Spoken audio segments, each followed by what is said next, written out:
Medienschaffende. Also ganz herzliches Willkommen von mir zum inzwischen 13. Webinar des Mediennetzwerk NRW.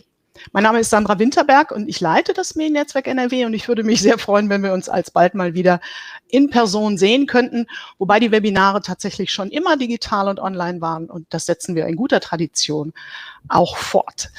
Was auch digital und online ist dieses Jahr, ist die GDC, die Game Developer Conference, die am kommenden Montag startet und auch in diesem Jahr wieder aus bekannten Gründen digital und online, statt physisch in San Francisco. Und wir vom Mediennetzwerk haben das zum Anlass genommen, uns im heutigen Webinar mit dem Zielmarkt Nordamerika und den dortigen Möglichkeiten und Chancen und auch Risiken ein wenig auseinanderzusetzen. Für die Games-Branche hier in Nordrhein-Westfalen oder auch in Deutschland, so ganz genau wollen wir das nicht abgrenzen. Und hierfür konnten wir keinen geringeren als Dieter Maasreiter von Maasreiter Communications in München gewinnen. Und wer könnte seine Expertise und langjährige Erfahrung unter anderem in der Vermarktung und Kommunikation von Spielen besser ergänzen als ein Insider der nordamerikanischen Spielindustrie? Also wird das Duo heute komplettiert von Robert Brown, Gründer von Stride PR aus Kalifornien. Lieber Dieter, dear Robert, welcome to the 13th webinar of Medien NRW and thank you for supporting us in promoting the creatives and game companies in North Rhine-Westphalia. Dear Dieter, just one quick question. We know each other from various contexts, among other things, from a small bike tour over the Golden Gate Bridge it must have been 2019. We were, besides the organizer Michaela, the only ones who have endured until the end and took the ferry transfer back from, I think, Tiburon back to the city. That was quite a thing, wasn't it? Yeah, you were even best female pole sitter. So I mean, that's another thing. That's basically like the yellow shirt for game developing people from Germany. Yeah. Yeah. The Tour de France asked me, but I don't have any time. I need to do this webinar with you. And also, look what I have found. It's an old picture from that. Yeah. But seriously, I mean, the GDC is known to have numerous side events. No? Those could also not take place in 2020 and not this year. And I think you and Robert will address the DGC a little later. But what would you say, Dieter? This kind of, planned random informal networking at the side events, like at the GDC or PAX East or wherever, do you think that can be reproduced digitally? To a level with peers on your level, it can. I've been in some matchmaking systems as I also network developers and publishers randomly, but it's very hard to stumble across the boss of the Microsoft Indie group in a bar through online meeting system. So I guess that with different peer groups is done not so successfully right now. Yeah. So I personally hope we can return to physical meetings again in 2022, 23. Yeah, dear Robert, thank you also for joining us. You're a real expert on the American market. But I suppose all our guests also here know that the United States is, I think, currently one of the largest or second largest market in the world, behind or besides China. And I read that according to new Zoo's Global Games Market Report, that in the US, they generated sales of over $42 billion last year or year before. Considering that, and also that the US market is increasingly developing into a market without data carriers and towards digital sales, would you say, is that a trend that will continue? We will all be replaced and only be digitally in a couple of years? Absolutely. You're right. The U.S. market is certainly one of the largest inside the game industry, if not the largest. And you are 100% correct that we've seen a tremendous shift from going from physical sales to digital over the last few years. And I believe that trend is going to pretty much only continue. There's still going to be demand for physical out of like collectors who want to have something inside their house. But the vast majority of people want to get something, they want to get it quickly. And especially during the pandemic, they want to get something conveniently and they don't have to leave their house and perhaps interact with people. We'll go over it a lot more in the presentation here shortly, but both gamers and game media in North America probably trend a little bit differently than what you see is from the typical American in the media, where gamers and game media take the coronavirus very seriously. Hence, I think the strong increase in digital sales. Very interesting. Yeah, I look forward to that information in your presentation. But before I can hand over to you, I have a couple of few organizational notes for all our guests. If the image or the sound transmission is not optimal or not the quality you would expect, I apologize. If that is so, please write to us in the chat if there are any problems, and my dear colleague Christina in the background will try to fix them as soon as possible. For your information, the webinar will be recorded and later published on YouTube. So in case you are interested or want to share it with somebody else, you can also review the webinar later on. At the end of the webinar, after Robert and Dieter finish their presentation, I will come again on the screen, maybe with some questions, hints, or suggestions. But for now, I am looking forward for the presentation and for some interesting input, and hope all of you guests take the opportunity for an interactive exchange with Dieter Maasreiter and Robert Brown. Guys, the virtual stage is yours. Yeah, hello everybody. A pleasure to have you all. Robert Brown, so you know, the man and the legend, is from one of the leading indie PR agencies in America, and also the you could say PR agency of PAX, of every PAX event out there. We come to that later, but it's just an FYI.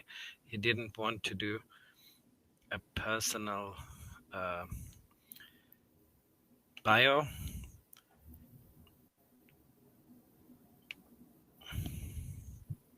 Sorry, checking how I can switch slides. Here we go, Dieter. Yeah. And over to you, Rob. Oh, thank you, Dieter. So yeah, just a quick introduction to my agency. I founded Stride a little bit more than 6 years ago now. Before that, I was the head of a video game division at a large consumer electronics agency based here out of Los Angeles, where I am. What started as a team of me and one other person now consists of 16 individuals. As Dieter outlined for you, I really have a passion for indies. When I founded Stride, it was to support indies because that's, in my opinion, where all the innovation takes place. It's where people are willing to take risk and push the games medium forward, which is something I greatly appreciate. But I've been very blessed, in addition to supporting, let's say, like two-man indie teams who have games that have sold hundreds of thousands of copies this year. I also work with companies in the AAA space now. Since they've seen the success we've supported with indies, companies like Techland with Dying Light 2, supporting 505 Games. And like Dieter said, the PAX events here in North America. Dieter, would it be possible for you to share a little bit more information with everyone about your team over at MarchesRider? Yeah. So MarchesRider Communications, in a nutshell, we are a German PR agency mainly working on the German market. We also have a Russian and the Eastern European team doing, as example, Poland, Hungary, Czech. We are very proud being selected quite often as European worldwide lead agency for clients. We run PR for Dedelic worldwide, SNK all over Europe and Russia, Checkbox, a quiz game maker for all of Europe. We did a digital event for NetEase and various other projects, just to name one client per continent, you could say. And we are experts in video games PR, but every genre, MMOs, free-to-play, pay-to-play, esports, VR, everything simply. A little about me, in the gaming industry since 1989, in PR since 1997. I worked on the first PlayStation, announced the first Xbox, and did a number of other things, but also by daily we work with small indies. Just today I consulted a 3-lady indie team from Berlin on a launch strategy for the game on Gamescom, etc. And there's a little lag on slides. Press over to Europe with media categories in America.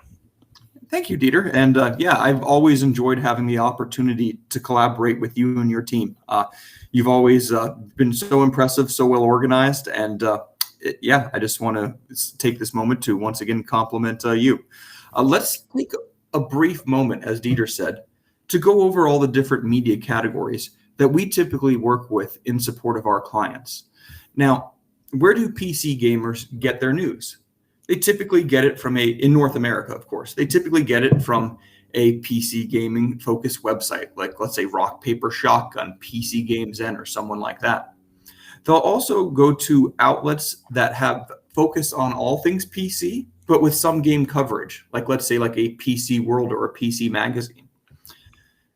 If you intend on bringing your title to any game-specific platforms, we certainly work with those as well. PlayStation Lifestyle, for example, the very biggest one in North America in terms of reaching PlayStation gamers, true achievements on the Xbox side, and even Nintendo Life over with Nintendo.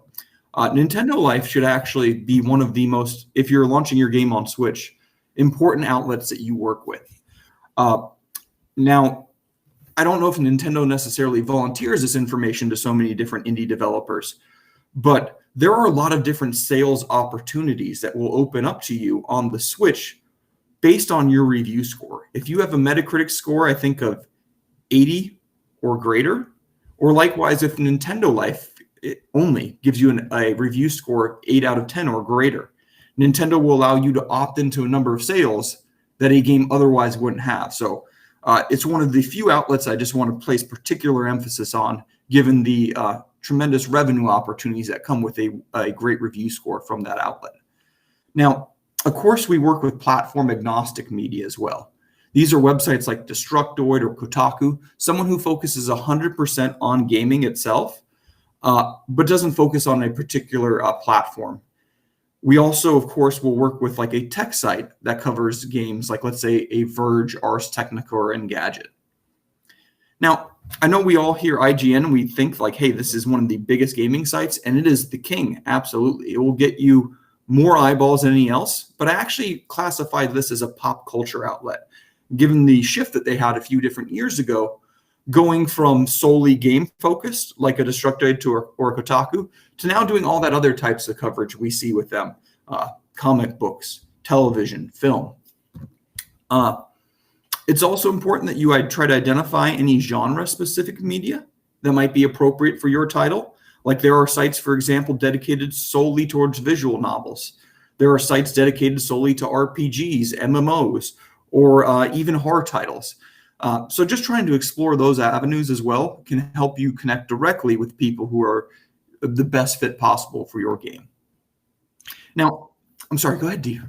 It's also very important if you reach out yourself and not via agency, said you not write a general email to IGN, especially the editor-in-chief, and say, hi, I want to talk with you about a game. Of course, especially in America, editors-in-chief are commercial editors. So they have to look where to bring in more money. They might read an article or change a significant direction of the website to make more money, but they're not necessarily the guy who selects an article day by day. And you want to contact the person who is doing your genre and likes a game similar to yours. So if you do a similar game to Dead by Daylight and you write the Dead by Daylight editor, basically, hey, I do a game similar to your favorite, you talk about it on the website so much, here is a code, you likely get his attention. If you try to reach the editor-in-chief, you annoy somebody, maybe only Rob is allowed to talk to in his agency, and only maybe for a really important matter, that somebody forgot an embargo date and he needs to correct it. This is different in Europe. So in Webedia, in the whole group, it's top down. So you talk to the high level guys and the low level guys gets information fed by them.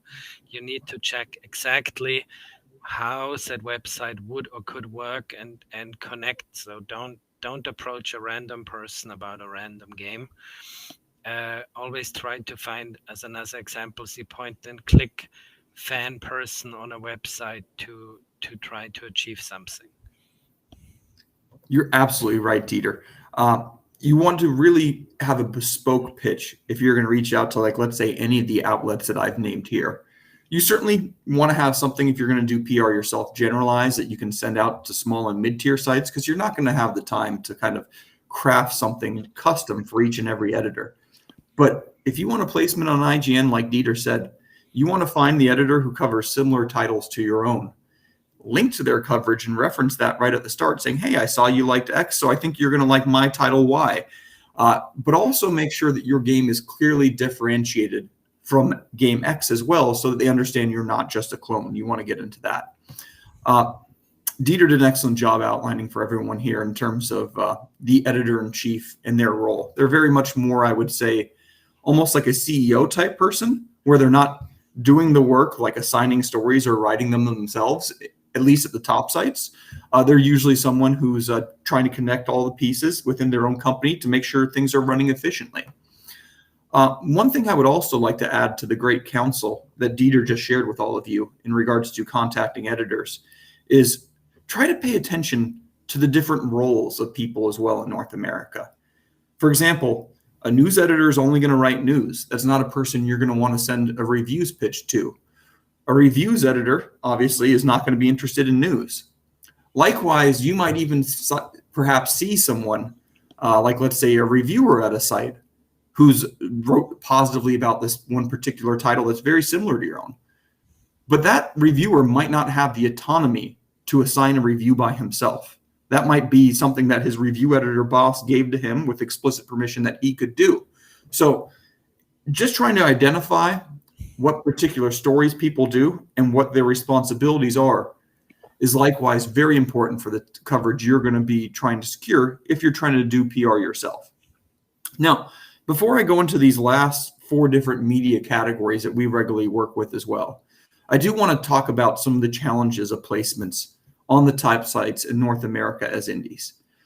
I think it's a little bit different in regards to how media in Germany, the rest of Europe, and North America work. They all have their little idiosyncrasies, of course. However, when it comes to North American media, everything is basically driven by views in regards to what gets covered.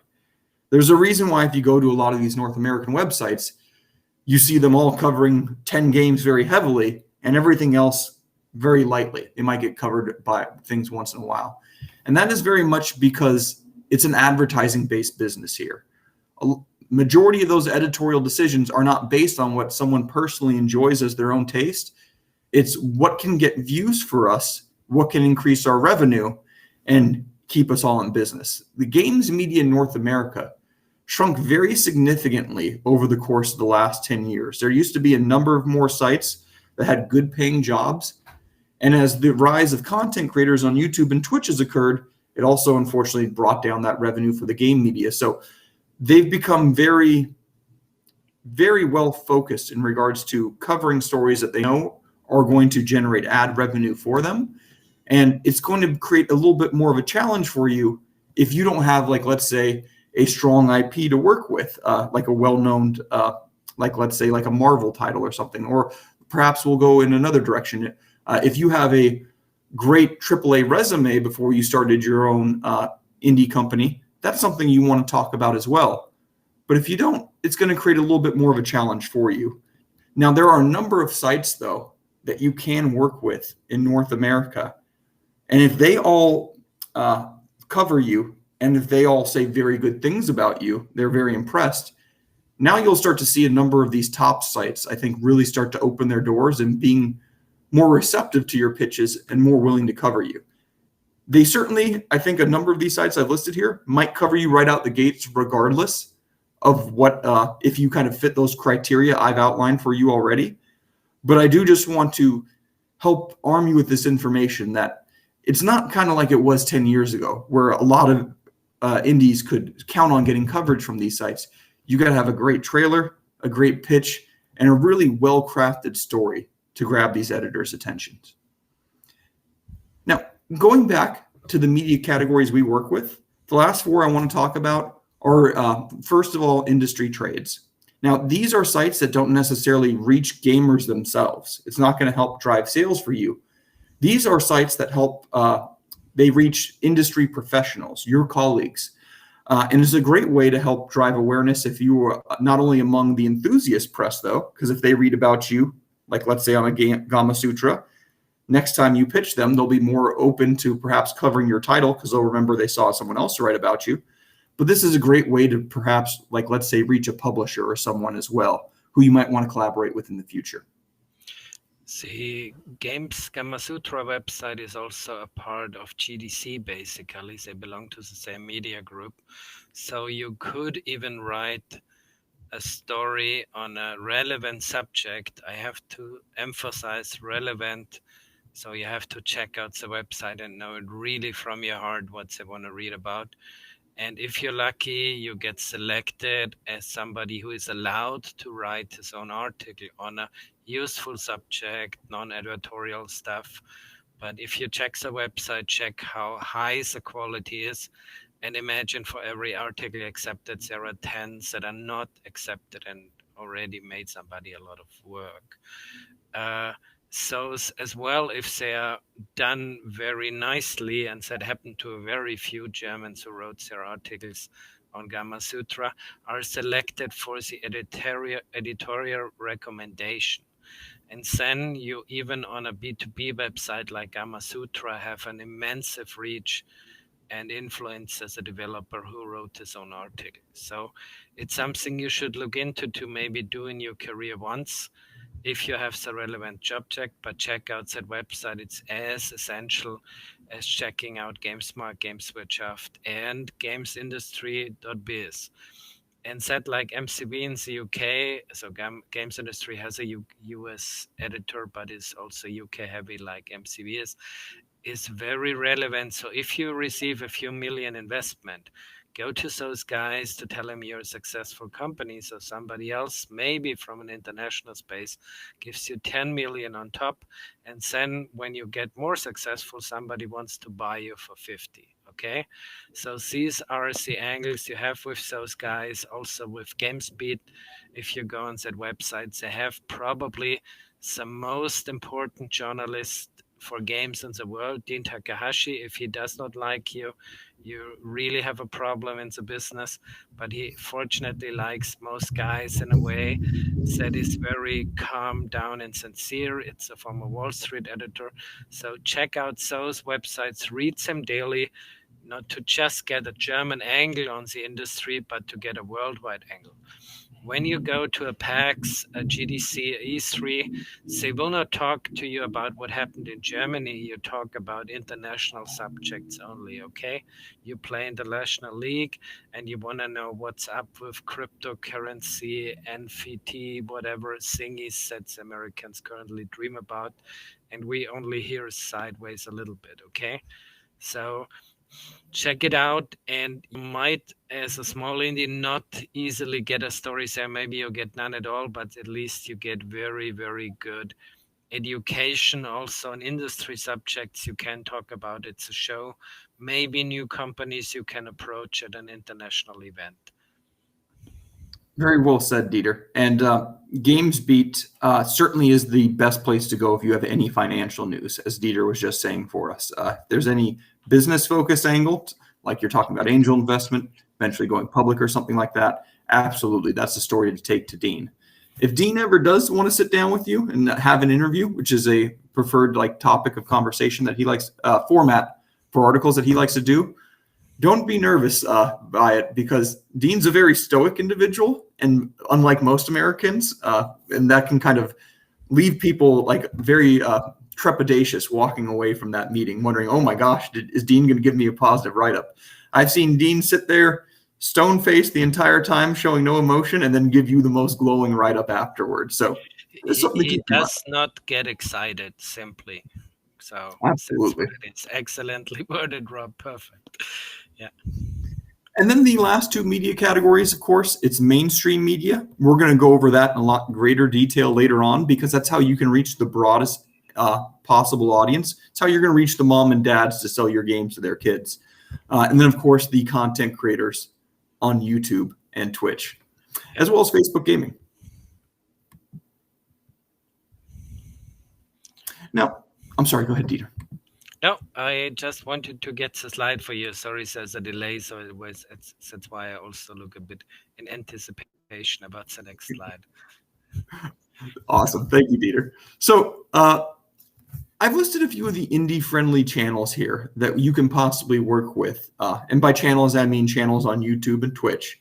If you want to get someone to cover your game. Jesse Cox is someone who's passionate about indies. The logo in the upper right-hand corner. You have Northern Lion on the bottom there. Someone who's a big fan of roguelikes and other titles, Stumped and others.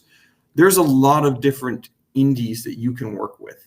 Now, I know everybody wants to go right to the top. Let's say, like, I want to get Jacksepticeye. I want to get PewDiePie. I want to get Ninja, the people with the very biggest audiences. You have to try to keep in mind, though, that if you don't see someone playing indies, they're probably not going to be covering your title. They might cover indies occasionally as well. But I can tell you, out of all those guys I've just mentioned there, I think I've gotten them each to cover one of my games organically for free once. They typically are involved in sponsored content because these are the biggest players. Everyone wants to work with them. They will charge exorbitant fees to be playing your game, tweeting about it, covering it on their channel. But the ones that I've listed here, and some of these are the ones who I feel like you have some of the best shots at getting organic placements with that aren't going to be costing you almost the entire budget of what it costs to make your title. What's important to know as well is that American influencers easily have quadruple, if not tenfold, the reach of European and especially German influencers. So what you want to look at for an indie campaign on a budget is to target those guys and learn from heart who could be interested in your game.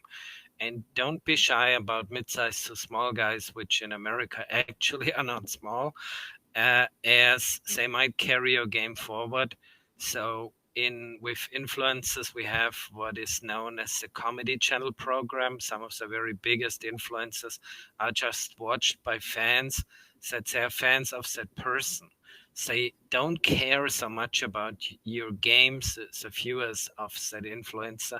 They want to find out if he has a new girlfriend or what new car is he driving. And the indie game he talks about for 30 seconds a day or even 30 minutes a day is something where they maybe cook dinner or go to the toilet. So roughly said, see through sales you can get from a mid-sized to small indie developer that is very, very passionate about your genre can be much higher than if the biggest influencers worldwide, any of them who calls themselves a variety streamer, targets, okay? Because they not generate sales anymore, really. People just see them at an entertainment channel and next time they go to another entertainment channel. But they even not sticky if they move them into an MMO. If that influencer after he was in the MMO leaves, they might leave with him again. A different thing was the concept Rusted, that they created basically a house where a lot of influencers lived, and that was a viral story worldwide.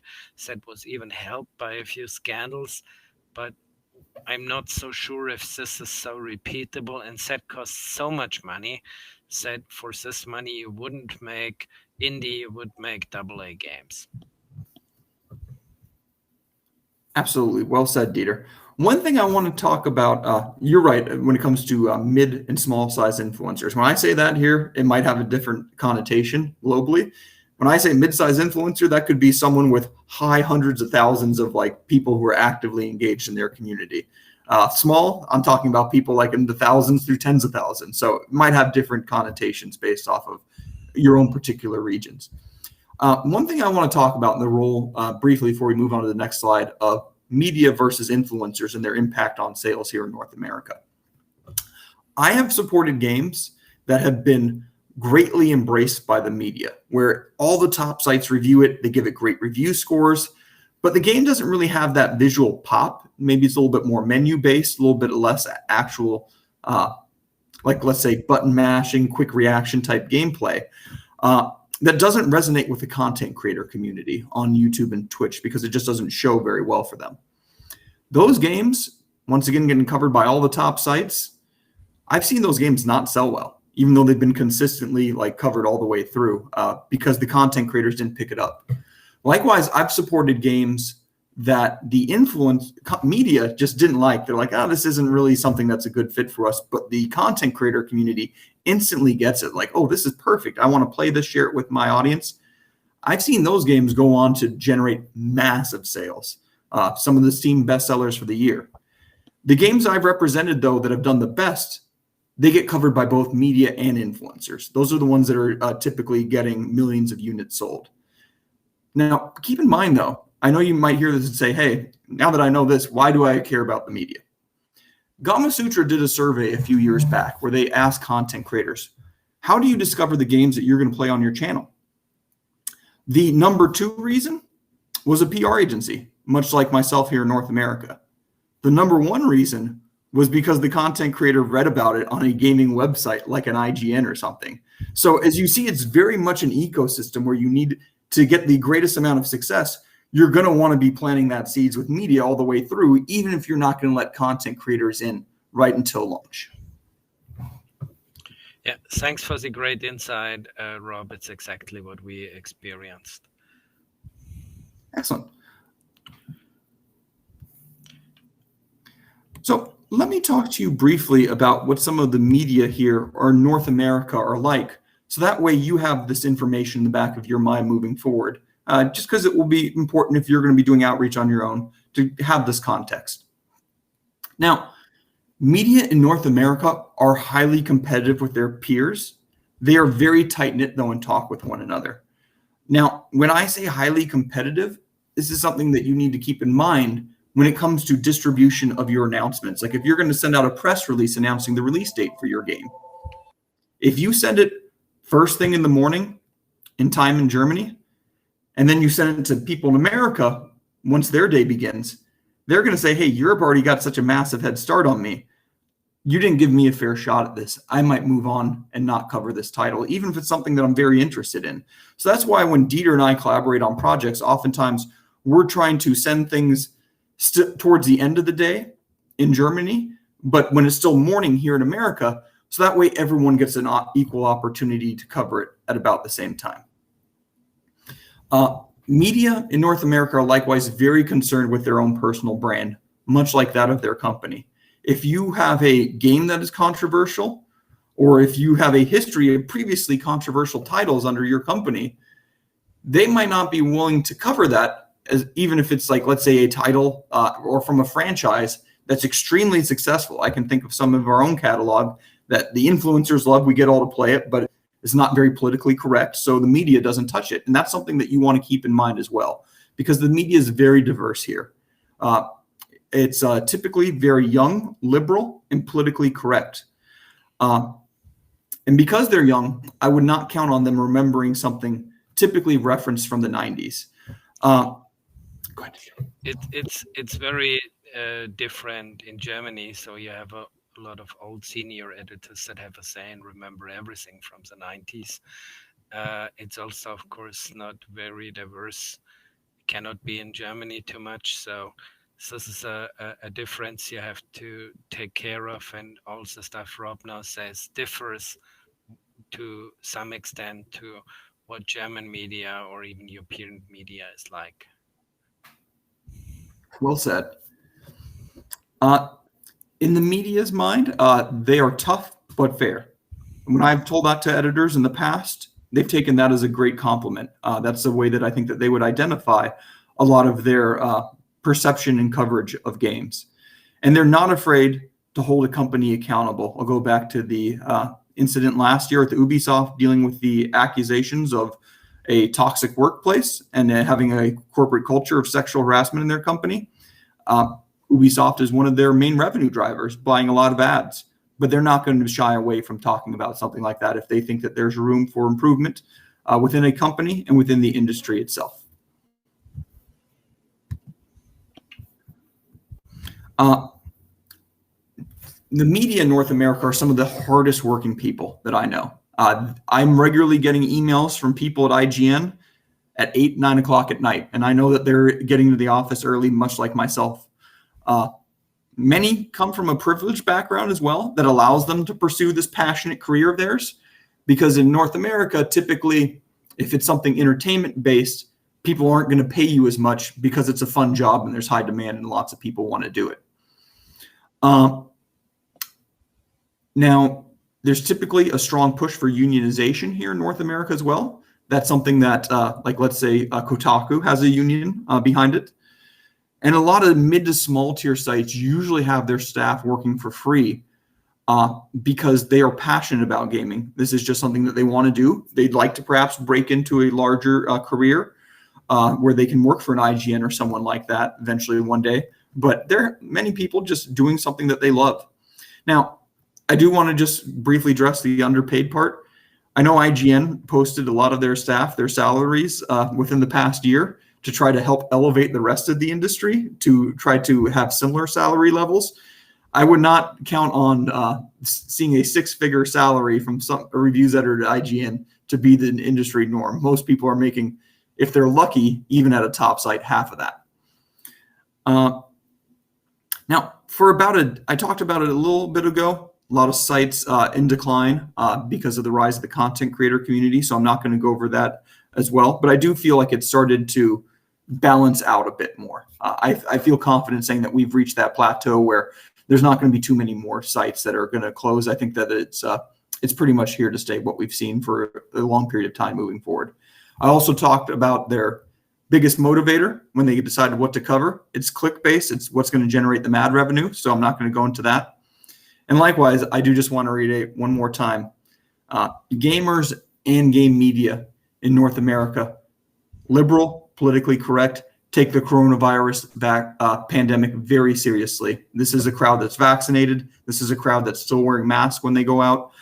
This is a group of people that don't want to go into a building full of people that perhaps are unvaccinated for fear of getting it, even though they've been vaccinated themselves. What do you need to know is that in Europe, not all media is click and ad revenue driven as much. You could say Webedia perfected it with SEO and stuff and linking even to own YouTube videos, but not all. As an example, German media or 4Players, Eurogamer, etc., does not care about this so much and wants to have news to stick to the local fans. And especially Gamers Global and others who keep a tight-knit community and even have a crowdfunding problem do not want to bother people with clickbait. So you see a different approach to a lot of European media that is older, but you have to think about a story you want to tell with both. So I talk to clients all day that we cannot send out a press release that says patch 10.5 is released. People do not care about this nowadays. They did those news with news editors that almost worked for 3 years ago, but now they always, on both sides, clickbaity or not and SEO driven or not, want to tell a story. So immediately when you send out a press release, immediately when you send out news, even when you concept your games, think about a story you want to tell. Your game, your communication needs to tell a significant story. If it doesn't, think again why this is not the case. Maybe your game is already in a flop stadium because it's not a significant story. This again could happen with influencers, but there more the replayability or the streamability counts. Thanks, Rob, for the great insights on the differentiation of American press. Yeah, thank you, Dieter. And one thing you briefly said, crowdfund, I just want to touch base on that as well. crowdfunding stories will typically never get covered by North American media. They've been burned too many times by telling people to donate to this campaign, then the developer never releases their title, and then the people who contributed to that hold it against that media outlet for encouraging them to crowdfund. So I would not try to tie any of your big announcements, like let's say like a release date, to the launch of a crowdfunding campaign or anything like that. Typically, to find success with the crowdfunding here in North America, you're going to have to be doing that through community management versus through media engagement, unless, of course, it is from a very well-known company that they would cover regardless because of crowdfunding, or unless you are working with a established IP that everybody knows and loves. The best you can do in terms of planting seeds, I would say, for a crowdfunding campaign in North America is doing an announcement and saying, hey, I'm going to launch my crowdfunding campaign a few months from now, and giving a date. They'll mention that because it's not going to actively contribute to donate now. Likewise, they might cover you at the close of your crowdfunding campaign, letting their audience know how much you raised and what people can expect because you accomplished your goals. But once again, do not count on them covering the launch of your Kickstarter or announcements you will make while that crowdfunding campaign is ongoing.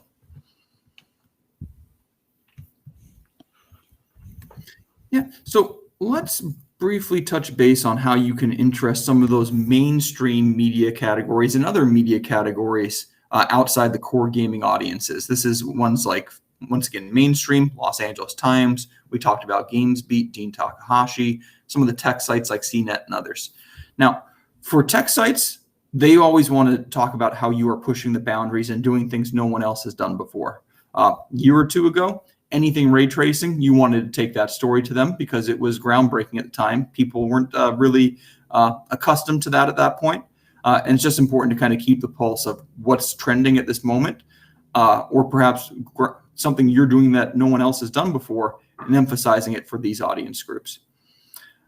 Business, I'd briefly touch base on it, but when you got financials to share, that's the time to start going to a Dean Takahashi. If you have something that's really impressive in terms of money raised, if you're having a tremendous amount of sales, this is a good time to be approaching outlets like this.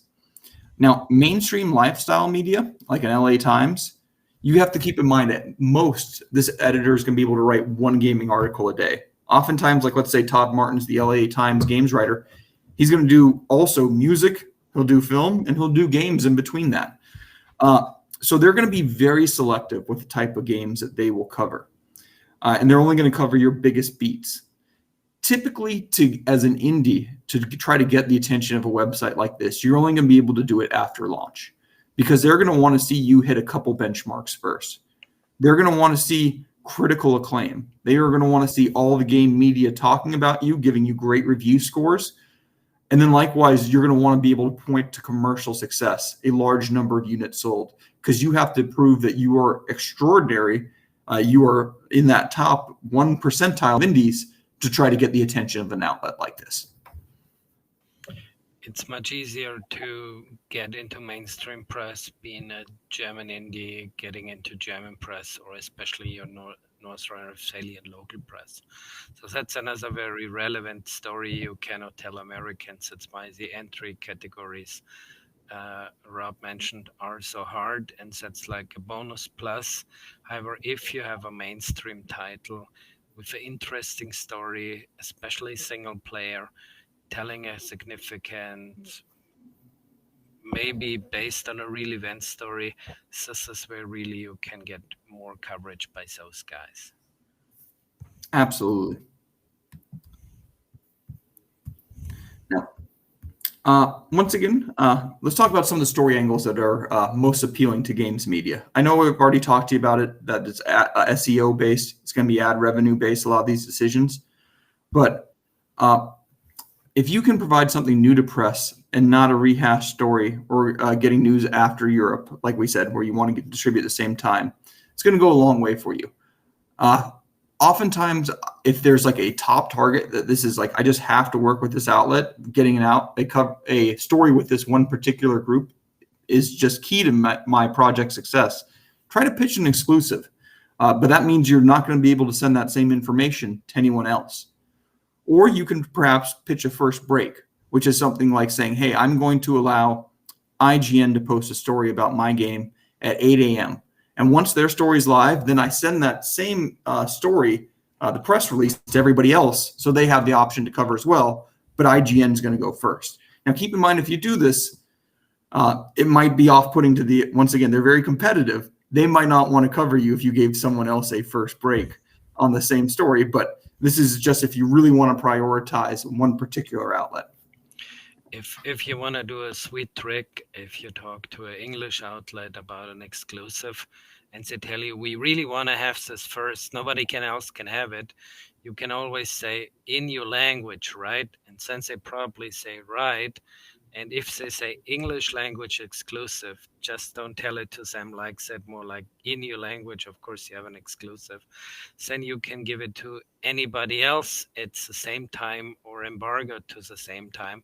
To be honest, I don't think IGN will ever care what a GameStar or a PC Jeux in France does, or maybe a PC Gamer Sweden. So you have a worldwide coverage, perfectly orchestrated with the biggest US or second or third biggest US outlet giving you extra coverage, maybe the other US outlets giving you a little bit less coverage, or maybe being even slightly annoyed, but you took that risk to optimize your coverage. But you have any other country, and they always negotiate, we want to have a worldwide exclusive. And then we as PR people have said, no, you don't. You have the American or worldwide English exclusive, because to be honest, not really a lot of people read IGN US in Japan or China. So you cannot today say, yeah, you have the worldwide exclusive. It basically means you hit one market and neglect the others. Absolutely. And likewise, too, you can also try to negotiate even like a trade exclusive and a consumer exclusive. I've done that as well, where I'll have an interview go live on gamesindustry.biz the same time that an IGN gets to post a story, because it's not really competing markets, just like Dieter said. An IGN isn't competing with the GameStar, and a PC Gamer isn't competing with the Games Industry International. So they're open to these type of arrangements if it's something you push for. But they're always going to push for as much as they possibly can, because it's in their own best business interest. Yeah. And the sweet spot here, if you want to have ideal coverage without exclusives, is you need a worldwide embargo time. Embargo means you do not publish this before set times. That is like written in red and bold in your email. Very red and very bold, and maybe with a bigger font. And a sweet spot is like 3 p.m. CST, where it also could go on GamesPress if you use that service to distribute your press releases. It's a bit less ideal to Rob. Rob's hopefully asleep at that time, and many American editors are, but you need to find something between 3 p.m. German time and like 6 p.m. German time to send it out. Then 6 p.m. German time already annoys the German editors already. So that's like the sweet window when you send out stuff. And when you work with a Japanese publisher or you have something also time for that market, it's even more complicated, than there is no ideal time. We work for SNK, and there's always a thing like Japan goes first, and then everybody else thinks on another time. Absolutely. Well said. You're never going to be able to coordinate something for all markets, and likewise, someone's going to get the short end of a stick. Japanese companies, yeah, they want to go first every time, but Japan's probably not where you're going to get the majority of your sales. So if you're going to be controlling this on your own, like Dieter said, usually I try to go to like that 3 to 4 p.m. CEST time zone, just because that's a nice little sweet spot for America and for Germany. Yeah. Now, Dieter raised a great point about embargoes. If you're going to try to seed news before, you want to set that embargo time. If you're for your reviews, you're going to want to set an embargo time. Now, keep in mind, content creators on YouTube and Twitch, they are not good about honoring embargoes. It's not necessarily, I think, anything that's perhaps like malicious in their intent or anything like that. It's more that they don't perhaps read that email quite as carefully. Maybe they're not the one scheduling their video. They're reading it, your pitch, then they're going to create the video themselves. So I typically will not provide keys to content creators until I feel like this is the time where I would feel comfortable with them posting content immediately. And you also need about your biggest beats. So release date and platform, if you have really a very thought out plan, are big beats. But for a very small indie, his biggest beat is announcing his game with a proper trailer. And after that, maybe if there's no trade show in between, even reviews if you not want to pay additional time to previews. So sync your time hard. Many team members from your team work hard on set PR beat. On the major beats, don't cluster yourself all over the place. Rob and I meet too many indies that tell us they want to go big, and then we tell them, yeah, but you had coverage over 2 years, triple on a few small websites, and everything about your game is told. So how can we properly go big with you now? Everything is announced, every story is out there. So you need very synced and focused, and with a lot of work hours, announcement beats of your main things, like announce your game properly, reviews properly. You can have bonus luxury like preview beats or trade shows, but to use a very American word, don't do those things half-assed, okay? Just don't ever do a little bit at a trade show and then a little bit at a trade show. You want to go big at one thing, and if it cannot make you big, just don't bother about it and finish your game faster. It's not that indie games, they probably never did, but review game campaigns 5 years ago or 10 years ago, especially, were like a year long, and you had press releases every month for AA game and AAA games. In the indie world, this is not happening, except you have the most desired indie game out there, and you likely want to get the announcement rights and press says, yeah, that game is announced, I do it. Or if you go platforms, your platforms, maybe if you can fix a release date, but then you should not mess up your release date by going later after you have announced it. That is another big indie mess we constantly have. And your reviews phase. So basically, in your review month, all of your game development colleagues and you should be finished with your game, and just go out worldwide and communicate about your game, because this is where it counts if you're not hiring an agency. And even if you hire 1 or 2 or 3 agencies in major markets, you spend the whole month crunching, coordinating with those guys to get your game known, okay? These are the advices, because as said, too many indies spread over. Here's a little announcement, and here's a little announcement, and none of them gets covered except from small websites or random stragglers. And all of those things just deteriorate your messaging with the bigger guys or a concerted approach. Very well said, Dieter. I do just want to add a couple things. This excellent feedback you've shared with the group. I'd also want to probably place as much emphasis on that release date announcement as you do on that initial reveal of your game. But then you're right. You're going to have to be relying on those reviews to get you that coverage at launch, because people don't typically do launch news anymore. There's no real news behind it. It's just a reiteration of that release date announcement. And then I apologize. I had one more thought, but it just escaped me. When it comes back to me, I'll be sure to chime in with that. It was about your point about announcing release dates and not being able to hit it. If you were going to launch a game on consoles, I would never announce a release date until you've already passed lot check, cert with those platform holders. So that way, you know that you're going to be able to hit that date. Same thing with the PC side. Make sure that you have a game that you know is going to be in good shape and that you feel comfortable getting in reviewers' hands as soon as you make that release date announcement. I always want to try on myself, announce a release date at least 4 to 6 weeks before launch. So that way it gives me all that time in between to be pitching review editors, I can send a AAA game review code a week before launch, an invite, hey, do you want to review this? Here's a code. Everyone's going to drop everything to review that. As an indie, you got to realize that they're dropping you down in priority to review those AAA games. So you want to give yourself ample lead time to follow up with people, try to find a time when they can take a code, that sweet spot, and then get them to commit to that review. So yeah, just something else to keep in mind. Last couple points here on this slide. Video is king. You have to have new trailers to accompany your things like your release date announcement, your reveal of the game.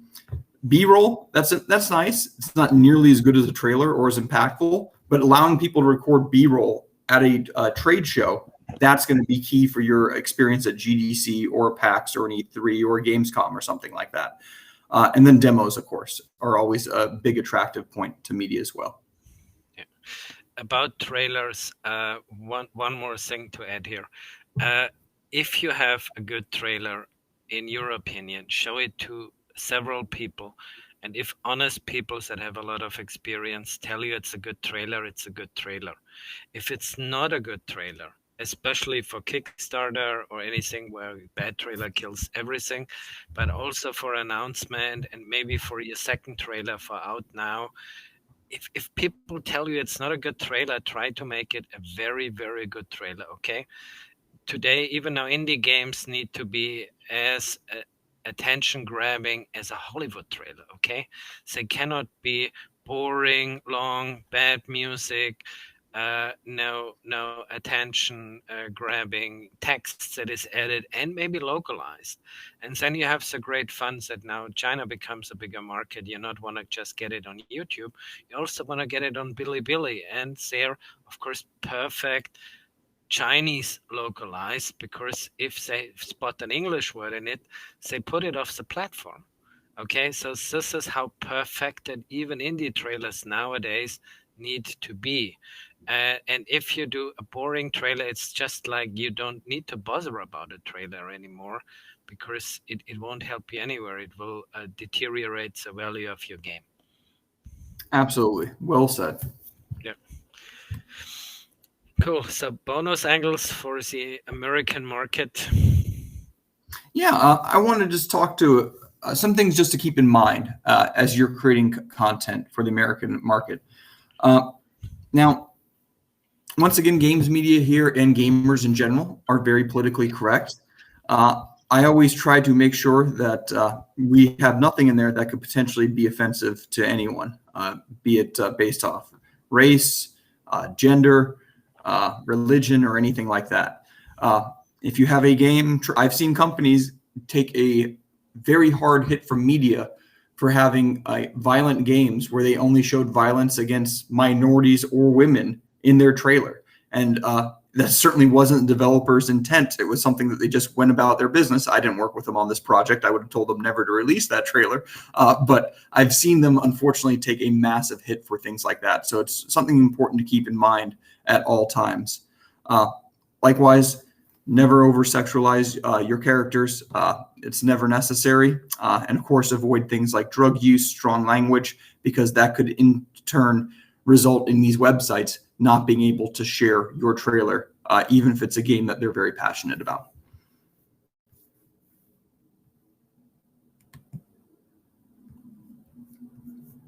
What happened there? Oh, perfect. Went one too far. Thank you there, Dieter.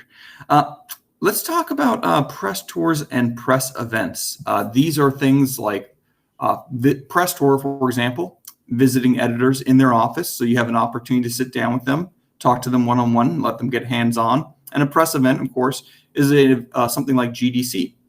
Now, no one's ready yet to really attend these physical events. The game media are taking this pandemic very seriously. We might be at a point, and one of my clients is proceeding with an event, PAX West here, at the start of September. And that would be the first major in-person gaming event in North America. But obviously, we're still a month and a half out from something like that, but we haven't quite gotten to that point.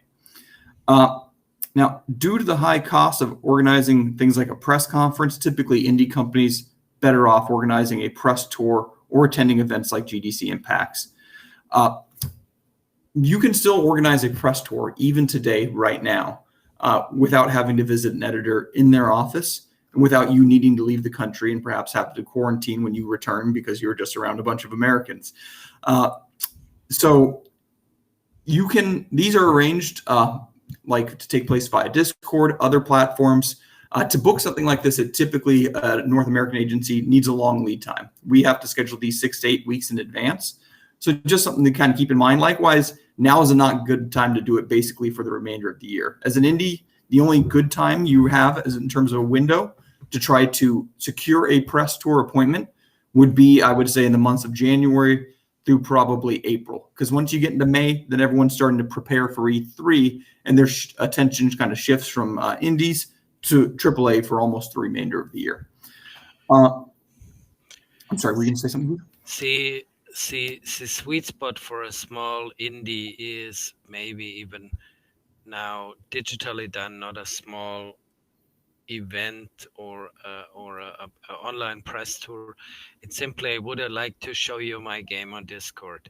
So it's basically what the big guys do, just more organized and cramped down to just 2 or 3 days because the developer is producing a AAA game and is very busy and so on.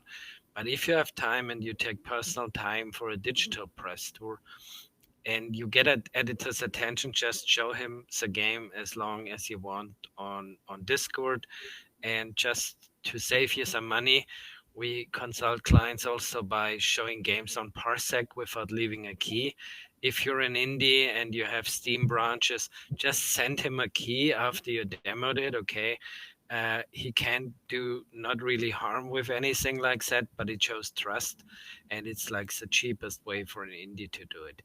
If you are, and as the topic of this talk is America, the market, events, if you can be at a PAX or at a GDC, please try to maybe even do 2 weeks of America, do the conference, learn, be at the event, demo your game, also talk to consumers, but also try to spend quality FaceTime with editors that are interested in you and hang out with them, maybe even doing dinner or beers after the week after the event to really get to know them. So this is what we miss in current times, that people can't sit down for a beer and have a real small talk or dinner. So this is so important, and Rob and I miss it a lot. And for a European indie in America, it maybe creates a connections you cannot get in an online meeting or by an email. It just never ever is. You have, however, to take care of maybe things that could be lost in translation, where we come to later. And if you're on a real budget, San Francisco is mainly where the specialist press is. New York is mainly where the general interest press is, as a rough guidance. And don't even try to visit influencers. They are spread all over the country. To visit 20 or maybe on a 20-day trip. And shows like PAX or like a GDC make it just more effective to meet all those people because they come to one place. PAX East especially, for being very indie friendly. GDC is not really on the show floor, except you're in the curated indie areas, which are basically 2 or 3 west basements now, but also hotel rooms.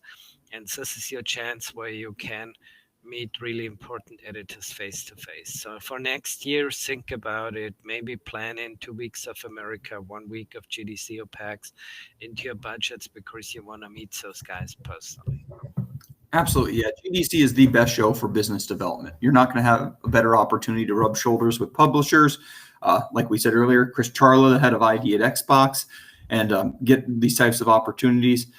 You'll still get stuff like that at PAX, business development opportunities, but GDC is the premier one. Likewise, I would say that you probably will find a little bit more consumer-facing media that would be open into meeting with you at a PAX versus a GDC. So as you can see, both have their advantages. And but once again, you're not going to make more money you won't find better opportunities, apologies, to find investment for your company or partners that you want to work with than a show like GDC. Now, a little bit more about some events. Editor schedules fill up so fast at physical events. I always try to find out the date when the media list will first be available, having an invitation to the press prepared beforehand. So that way, the second I get that invite, the media list in my hand, I can send out an invitation to everyone. Dieter, I think it'd probably be a good time for you to explain how that's different here in North America versus Germany. Okay, so this is very, very important.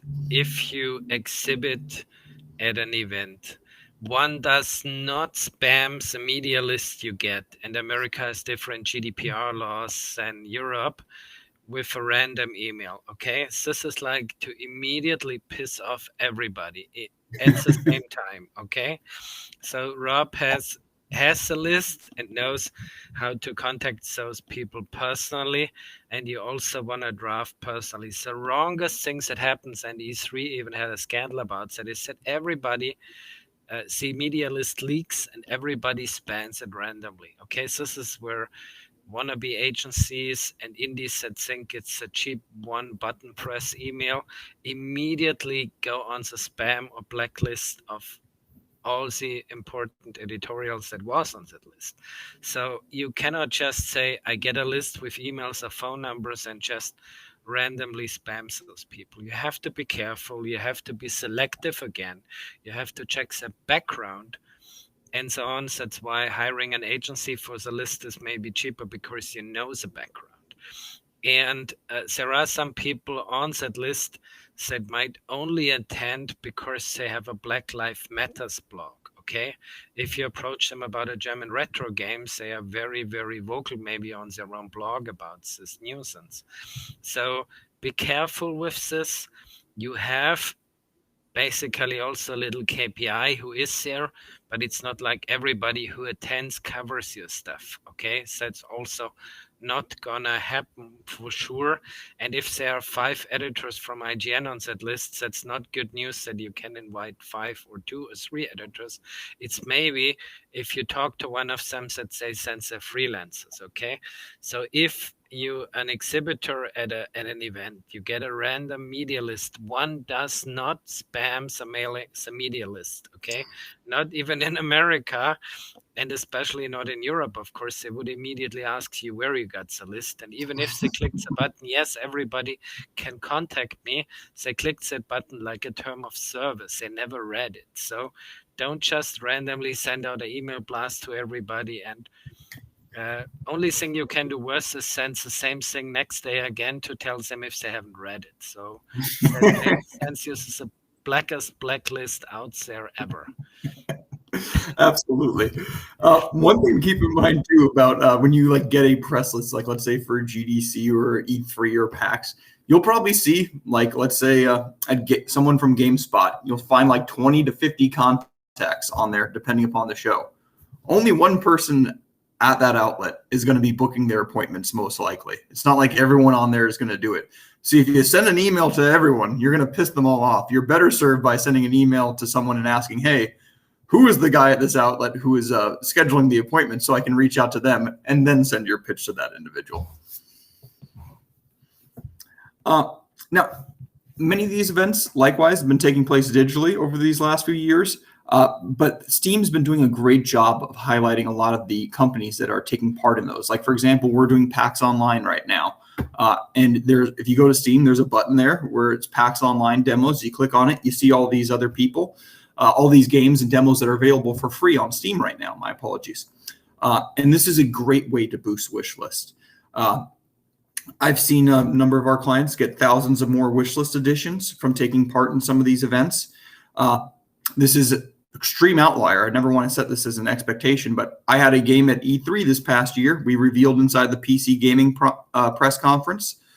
Then immediately after that, we put up a Steam demo for the Steam Festival that was taking place alongside it. We had more than 120,000 wishlist additions for the reveal of this game in a single week.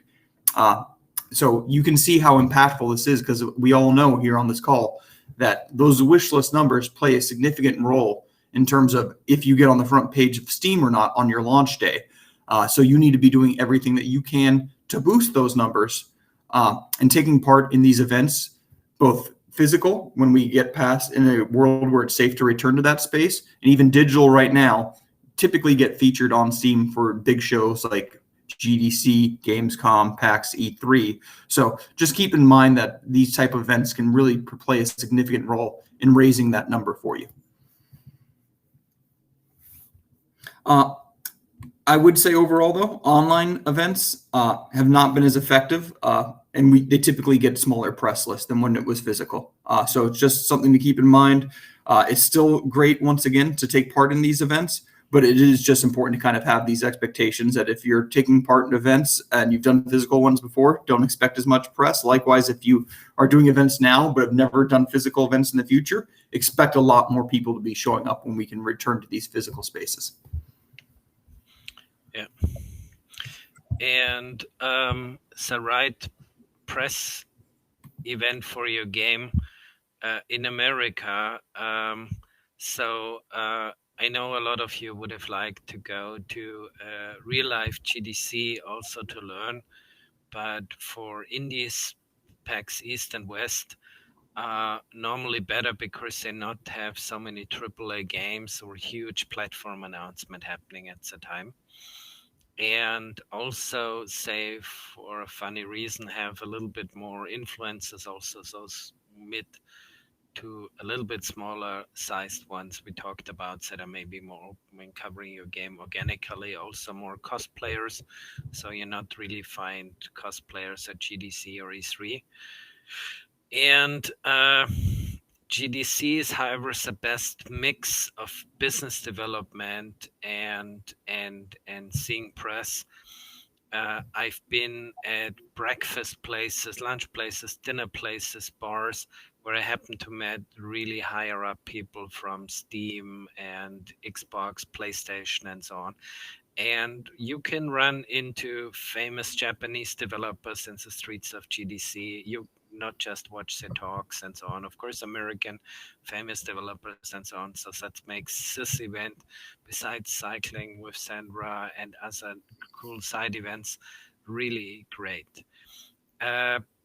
Rob has surely a lot of stories to tell about PAX East and West, and to get your bearings east, west, south, wherever. I also wanted to mention E3. E3 compared to GDC is equal on a level of higher ups, platform holders, decision makers joining. There is only one event in America that is on a similar level, and that's more like really XX only and playing golf and stuff.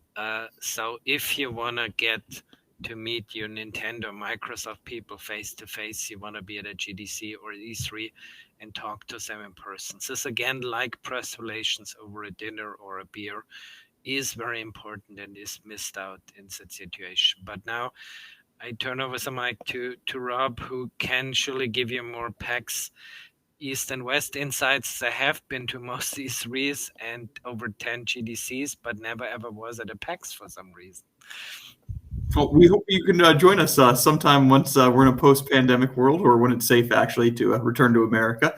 But yeah, PAX East will usually take place in Boston around March or April. It shifts between the 2 months, whereas PAX West is usually the first weekend of September in Seattle, Washington. A couple more points I just want to add to the great insight that we've been provided by Dieter is that GDC is usually the best show to attend out of all of these if you have a mobile title. That is the show that gets the most engagement from mobile games media. And likewise, if you want to rub shoulders with people at E3, like Dieter was saying, you get that excellent opportunity at so many places. At GDC, at the hotels that are just directly across the street from the convention centers, like the Marriott Marquis, like the W Hotel and others. At E3, the place that you want to go is the JW Marriott, which is a very tall building directly across the street from the convention center. You hang out at the bar down there. You will see pretty much every high-level, C-level executive throughout the games industry at one point or another.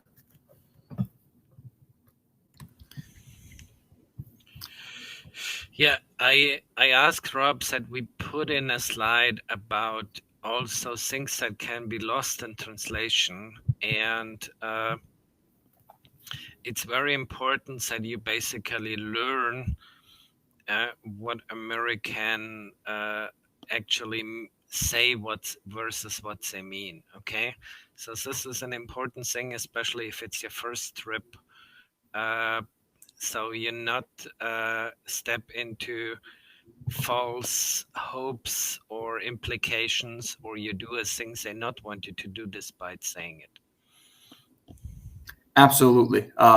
It's common in, I think, in American culture that you will never get a hard no from anyone. But there are a number of ways that people might gently try to push you away, saying things like, I'll get back to you or something like that. If there wasn't a whole lot of engagement in the conversation before that, they might not actually mean something like that. So we included a link down there if you would like to take a look at that in terms of a few just different other things. I wouldn't say that's 100% accurate for every individual. Everybody's a little bit different, but in general, I would say a lot of these things hold true. It's just some good cultural context for you to have. Yeah. One last thing, on our next slide is going to be our last slide. So if you have any more questions for us, now would be a great time to get them primed. I'm sorry to interrupt, Dieter. Yeah, if you not meet higher ups from the gaming industry randomly, you should check out the LinkedIn profile and the Facebook profile. If somebody says on there he's a conservative Christian, he is, okay? So that's why you can go into many missteps, as in Germany, maybe with a Muslim person, by saying some stuff you think is harmless, but actually they get very, very annoyed in that meeting and might not show you. So it's important to check that, and also be basically politically correct here, not to touch certain subjects. Or I also have to emphasize, for some reason, nobody in the gaming industry voted for Trump, but actually some did. And they will not tell you, especially right now, they voted for Trump, but they will give you similar expressions. Now, if you tell those people you always hated Trump and you're greatly away, they might not strike a deal with you, okay? You can, of course, say, because that person could be a Trump lover, you not want to do a deal with that person. But I think from maybe the executives in America, probably 50% voted Trump for tax reasons. So, and then cannot tell you, and now those people not tell you that they moved to a tax haven. Now they tell you they want to move to the Cayman Islands to save even more taxes and get off America because America is not good anymore, because Biden is on rule. Okay, so this is hardcore, as this conflict got in the Trump period. And you want to be very, very careful here. Also missteps with people of other ethnicities in meetings. So you want to check that out very closely. But I come to that also on the next slide. Absolutely. One last thing I just want to add is, as Dieter did a great job of alluding to, I will say explicitly, don't engage in anything political if you can, in terms of conversations when you're doing business development in the U.S. And let them take the first step if it's going to head in that direction. Yeah. Don't even talk about the weather, because it could be said you're a climate change agreeer or denier. Okay, basically you can talk about how great the show is and so on and so on, and then carefully check out what's the situation is. I want to add something very important. Even if you're in an online meeting or on site, there's a different presentation culture in America, like you see with Rob and me here a little bit. That's why I also asked Rob to join, because he has a great American way to present. And what Rob does not do right now, but what a lot of especially startup and indies do in America, is they are overselling. Okay, they tell you always that thing they work on is the best thing ever, and it cannot be bold enough, and it's choreographed. So Americans don't just train to talk over a presentation and have roughly the words. They maybe have learned all the words they exactly say and when, and which gesture to make and so on. So it's like a perfected elevator pitch. It's like training for a role in a Hollywood movie and wanting to get an Oscar for it, okay? German indies do not do this. And if you talk to Americans, to American acting Americans, so there are also others which I come to later, don't be shy and do a modest German presentation where you talk about a lot of doubt and problems you can have, okay? This will basically tell, this is what will be lost in translation. This tells the Americans, oh my God, those guys have so many problems. I'm glad I'm not working with them, okay? And you might have not more problems than that American who just told them that this awesome game will totally rock the world and sell 10 million copies immediately, okay?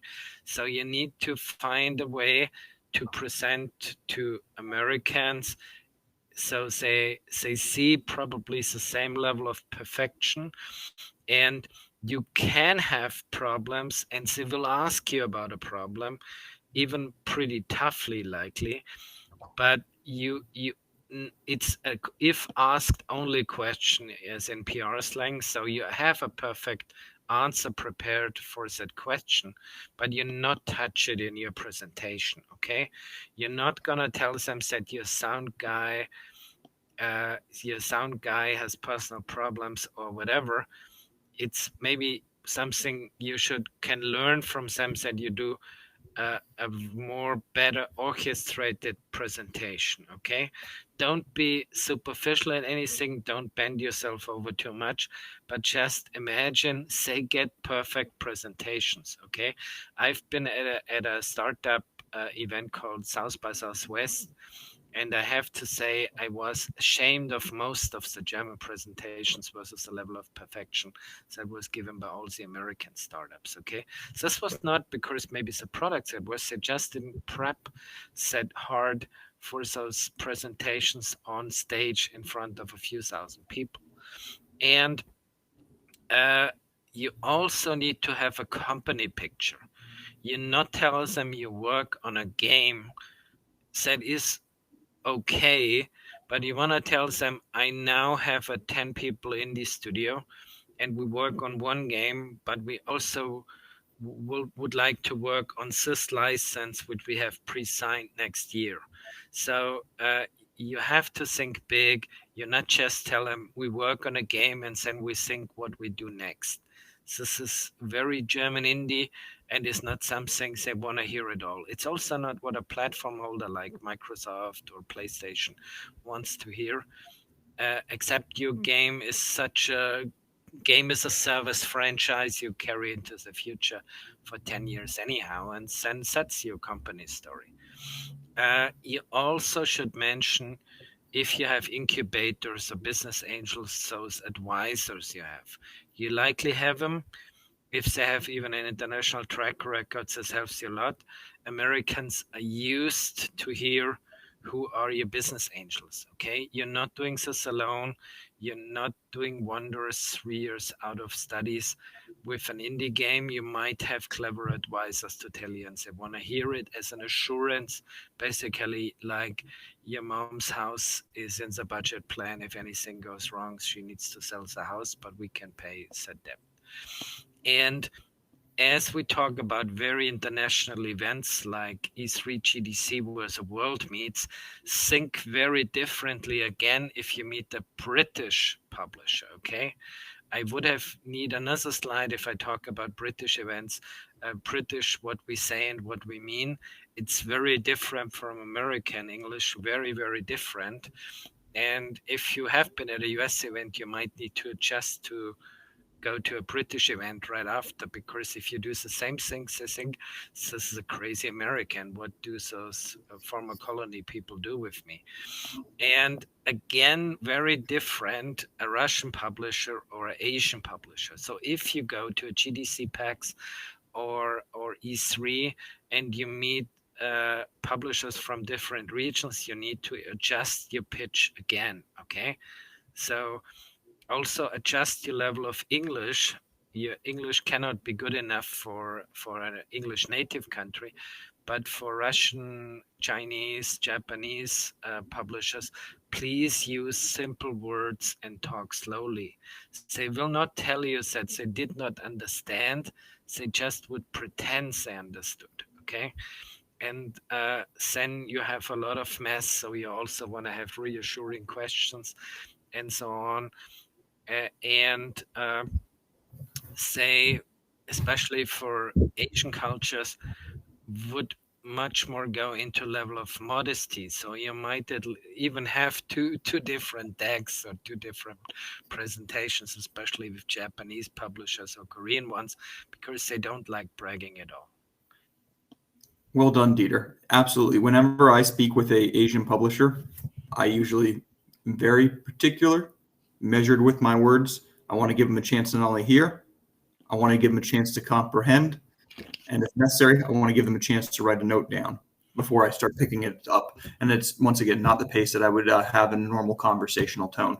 To put some more context into what Dieter said in regards to Americans overselling, I spoke with an indie today, not today, my apologies, earlier this week, who told me that within 10 years he was going to be the next Disney. So those are the people that you are going to be going up against. And obviously that was too much bravado. That just pushed me away instantly and would push away anyone. But you got to expect that that's the people that you're going to be competing with, individuals who are going to have no problem being extremely brash, like Americans are well known for. Yeah, so thank you for listening. Do you have any questions? We saw already 2 questions by Alex Siska in the chat.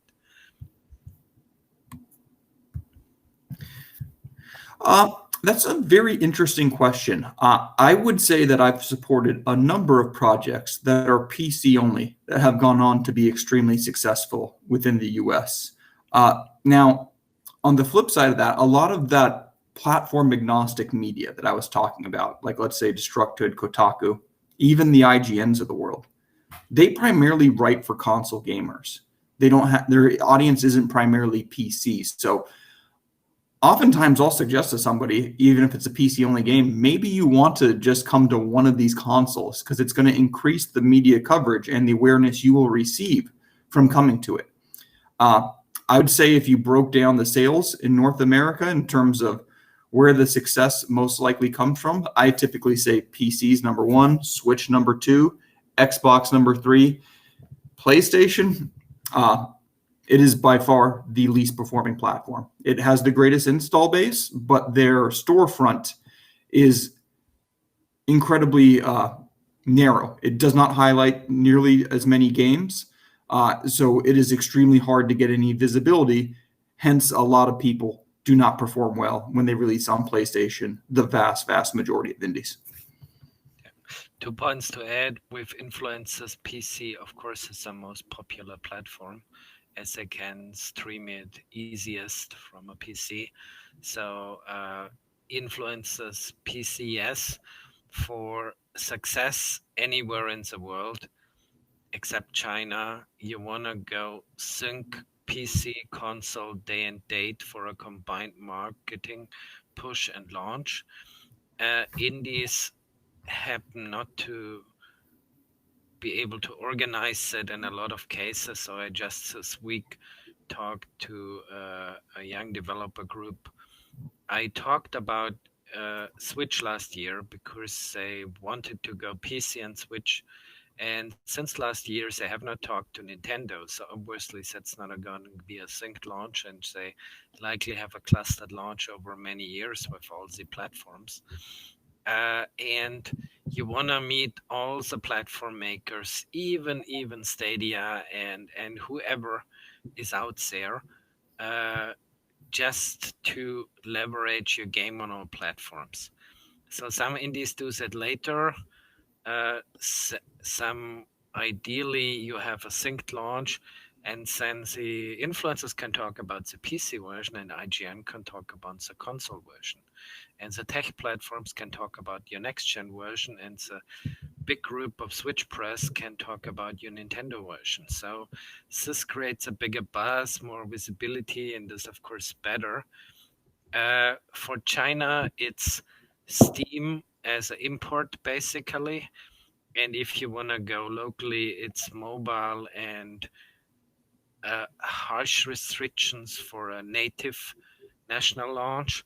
So that's why consoles there don't matter at all. And the Asian revenue increases constantly on multi-platform clients I have. So that's why I would say it matters less than it did in the 90s and 2000s. And maybe the biggest difference for you is to have excellent relations and be Game Pass or PS Plus or whatever, but that's likely not going to happen for newbies. That's why you have to build those relations over the years. An example how those relations are important, there was a non-publicized Epic retreat in Morocco. And during that retreat, everybody who was a regular with Epic got asked, hey, you want to put your game exclusively on the Epic store? And those were the guys who got millions for exclusives. And those are the bonuses your relations pay off later. That suddenly somebody from Google who knows you for years said you're a reliable developer says, hey man, would you like to do your game exclusive on Stadia for 5 million? Because they're desperate, or Apple Arcade was such a case where they got a lot of money for exclusives. So obviously, then you have to think a lot why you pull back on Steam and consoles for a year, but you likely made more money back than as a game costs you. You can develop another time while your other versions that are almost ready wait somewhere on the shelves. You have a marketing impact. But those are the perks of being a known, reliable developer out there in the world. Yeah. Said question about a minimum budget, Rob needs to answer. Well, really, you're going to find if you start contacting North American agencies, the price can run the gamut. I've seen people quote indies as low as a few $100s a month. I've seen people quote indies tens of thousands of dollars a month. You get what you pay for. I'm not going to say that spending tens of thousands of dollars is anything I would recommend for an indie. That's way too far out the budget. But likewise, be wary of paying so little that how much time can someone truly invest in this? For us, it would be a minimum of around $10,000 to have a good shot at putting you in a position to be successful. Yeah, and you want to think about if those few $100 just pay a random shot from the mailing list. So Absolutely. there needs to be serious pitching involved in the American market, lead time thinking about it, lobbying, and so on. So Rob has the longest lead times from any country in the world for PR. If an indie rolls in and says we release in 2 weeks, Rob is already sweating because it's not enough time. In Germany, that would be okay. In America, it's absolutely not. Yeah, and when I say 10,000, by the way, I mean that's us doing months and months of work on your behalf. So, yeah. Yeah. How would you rate the chances of culturally loaded data store?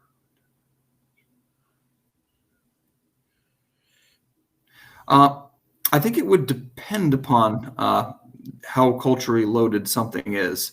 I certainly think that there's a lot of appeal for exposure to different cultures, because once again, games media is very liberal. But then likewise, if something's doing a deep dive into a different culture, it still needs to have that level of quality and polish that's going to be very important for you to be able to achieve the success of what you're looking for, along with that great trailer.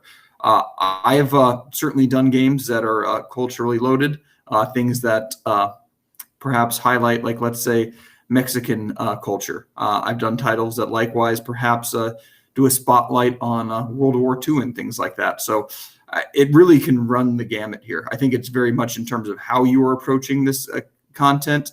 Are you being authentic? Are you involving people who are from that culture, or are you appropriating it? If you're just appropriating it, then you're going to get some strong pushback. So I think it's more of the context of a particular title versus me being able to answer it off this little bit broader question. Yeah. What what historical dimension could that be? So is it a certain age, Renaissance, or whatever, or what is the spin on it to consult more thoroughly?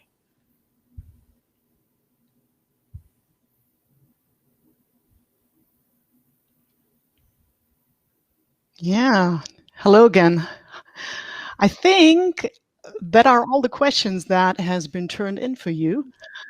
Everybody else is working on their story and on their exaggeration. Find that very interesting. Certainly the storytelling also matters for everybody else, like also for us. It's easier to communicate something when you have something that interests people. So thank you very much, dear Dieter, dear Robert. Also, thank you much to the participants, the guests that pointed in some question. I hope for everybody it was entertaining as well as interesting and informative. For me, it was. And above all, I hope that our developers got some valuable insights in how to present their games, develop their business, and also to get the attention of media and do the right thing at trade fairs and conferences. We also will take a look at that afterwards. I'm sure we take a look at the PAX, which we already did and haven't had the chance to visit yet. But if not this year, certainly next year. But before that, yeah, dear guests, dear participants, may I point out to you some of our current offers. Very soon, like in 2 weeks, on the 30th of July, we have our well-known networking format MatchMe, this time under the motto Audio Meets Media. It's at Blackfoot Beach in Cologne, for those who know where it is, at Fühlinger See. So we have a beach atmosphere, open air, safe for everybody. And we'll bring together like applications and players from the sound and music industry with the games industry. But of course, all other media entrepreneurs and companies are welcome as well. In case you enjoy some active competition, come in the afternoon already for Medien Netzwerk Goes Active. And as always, please register via the app, the Medien NRW app. Another thing, the Gamescom obviously will not take place physically, but digitally only this year. But we still want to give NRW developers and studios the opportunity to get in touch with and get feedback from their community, from your community. So we have created a small, like, digital media region NRW at the Experian in Cologne, which is a building. Details can be found on the website. Please apply and join us on the field and get in contact with real people. And still a little ahead of us, but please stay tuned for our special coaching and workshop day for game developers. We have another edition of the Skilltree NRW this year. We are planning the Skilltree Day for October, physically in Cologne, and I do hope that we can go through with it. If you don't want to miss any of our news and want to be informed about our offers, which are all for free for you, we are here on behalf of the state government of North Rhine-Westphalia. Please take a look at our newsletter. Subscribe to it, and you will not miss any more information or news. Also on the website, Facebook, Instagram, LinkedIn. Okay, last but not least, I would be happy if you share some of your impressions and give us your feedback. Feel free to take part in the feedback that pops up right now. We appreciate it if you do so.